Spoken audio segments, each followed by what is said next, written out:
Hello, welcome to our third episode of On Your Mind, a podcast where we talk about everything and anything mental health related with a uniquely Singaporean eye. This podcast is a result of the collaboration between MOHT's Let's Talk and Intellect. I am Paul, a counselor from MOHT on the Let's Talk team, an online anonymous forum that encourages youth to share any issues, thoughts, or feelings related to mental health in a safe space. And I'm Yee Ning, a counselor from Intellect, and we are a modern day mental health company that provides end-to-end mental health care support. Please note that while we aim to provide insight and support, this podcast is a reflection of our own perspectives and not a substitute for professional medical advice, diagnosis, or treatment. Given that some of these topics discussed could be sensitive or distressing, we would encourage you to reach out to a mental health professional or other support should the need arise. So this has been a pretty common thread on the forum, whereby we've seen many of you talk about how much of a struggle it can be to find or sustain that motivation, especially when it comes to, let's say, pursuing certain goals or projects, be it at school or work. So after mustering our own motivation, we finally decided to bite the bullet and just explore what motivation is all about. So, Paul, like in your experience, what does unmotivated kind of look like?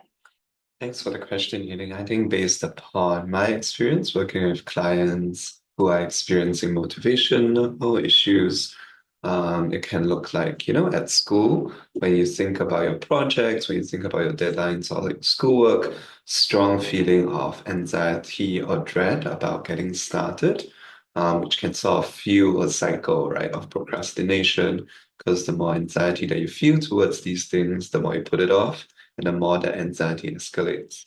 Likewise at work, maybe, when you wake up for the work day, you can also be experiencing a real feeling of like, man, I really don't want to go into work.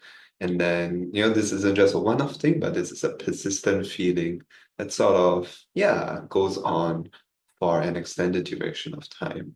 Well, thanks, Paul, for sharing about, what unmotivated can kind of look like. And so jumping into it, what are some things that you've seen in like your work that contributes to this sense of feeling unmotivated? Mm. Yeah, I think one of the biggest things that my clients express to me is how they feel stuck because they've come to the realization that what they are doing, either in school or at work, isn't something that they believe in. But because they've been building up towards this for their entire academic or working career, they feel a strong sense of sunk cost fallacy. Something else that my clients express to me is when they feel like they have no other options. When you're forced into doing things, maybe because you're in school and haven't had the opportunity to exercise any other choices, or maybe you're in a job that you don't like because you have financial obligations that you need to fulfill. Maybe you're a caretaker for your parents, for your children. And yeah, you just see no other viable options for how you can materially fulfill those obligations. Yeah. And I guess like besides some of the sense of obligation as well, right? That I think what you shared makes a lot of sense.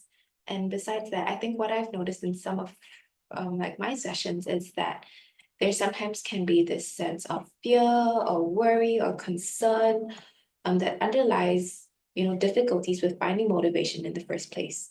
For instance, if somebody has very high expectations of themselves, right, whether it's an internal expectation or something that's being placed on them externally, it can be really, really scary to embark on certain tasks if there is that underlying concern about possibly failing or possibly being punished for, not achieving that expectation. And so that kind of comes back to that procrastination cycle that you spoke about, whereby it's just really, really hard to get started because of all the internal concerns that might be going on. Mhm. Given all of these different ways in which, motivation can be hard to access, what do you think are some ways in which we can rethink our relationship with motivation and the things that we do? So when we think about trying to find motivation, right, perhaps, I think some people think about what's like a quick fix for motivation. And this is where some of those extrinsic factors can come into play. Things like giving yourself a reward, planning your next vacation to guide you through this work season. That can be a motivating factor to just get you through, let's say, a more challenging part of your life. On the other hand, things like avoiding punishment or consequences can in itself be a motivating factor. So, how many of us have experienced that adrenaline rush that comes with rushing for a deadline or an assignment? When things get down to the wire and you pretty much have no choice but to get things sorted, that can be quite a motivating factor to get the job done. And it does work. I don't know about you, but there have been times where I have had the last minute rush. And while it is helpful, it doesn't seem as sustainable in the long term.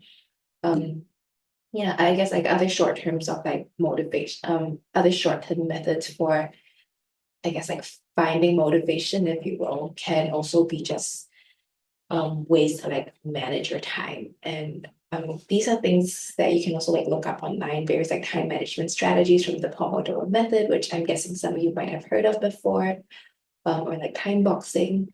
And I'm not saying that all of these approaches aren't helpful, but again, I'm not too sure if it necessarily addresses the underlying issue as to why, it's hard finding motivation in the first place.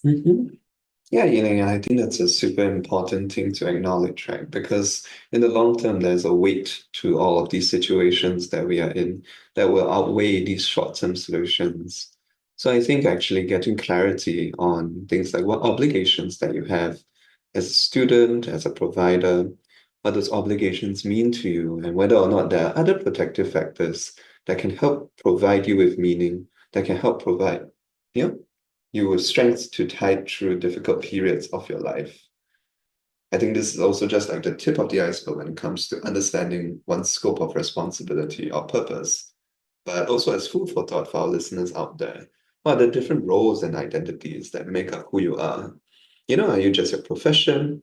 Or are you also a sibling, a partner, a dancer, a chef, a DIY soap maker? All of these different roles can give insight into what brings about a sense of purpose and motivation. And you don't have to be defined by any one of these roles, right?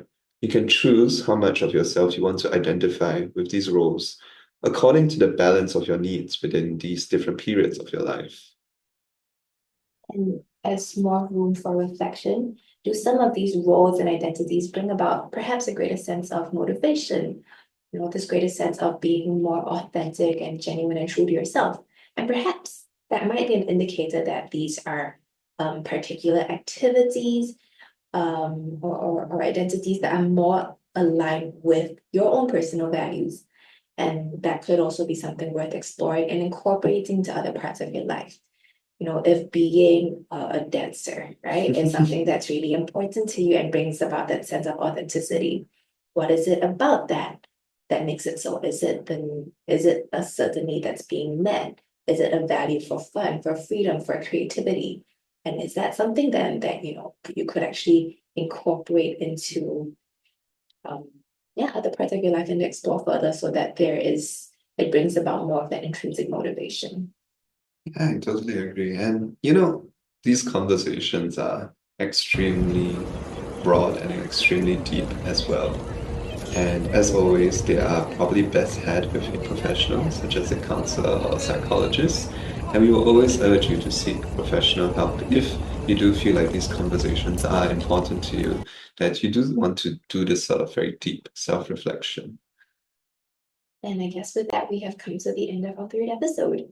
Thank you for tuning in, everyone, and we hope for you to join us again in our next episode. Bye. Bye.